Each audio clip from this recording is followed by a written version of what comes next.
menurut Anda bisa terwujud nggak ya Mas? Karena biasanya partai politik itu selalu ada coalition switching, terutama jelang pemilu biasanya. Apalagi kita tahu ada putusan MK soal presidensial threshold.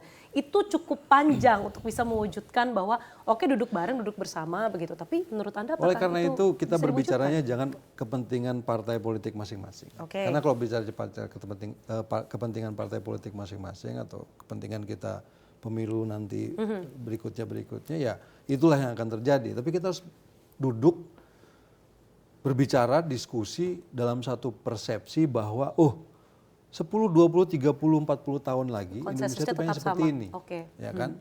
Saya sebenarnya sepakat Mas bahwa memang partai politik harus punya konsensus bersama soal visi Indonesia ke depan. Misalnya ditargetkan 2045 dan lain sebagainya.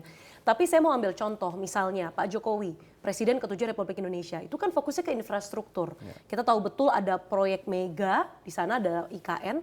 Kemudian kalau kita switch ke Pak Prabowo tanpa bermaksud membandingkan bahwa Pak Prabowo itu punya visi yang juga tentu Pak Jokowi dan Pak Prabowo visinya sama 2045 Indonesia emas. Tapi kan shifting fokusnya itu berbeda. Satu ke infrastruktur, yang satu mungkin ke pangan, kemudian penyediaan hilirisasi dan lain sebagainya.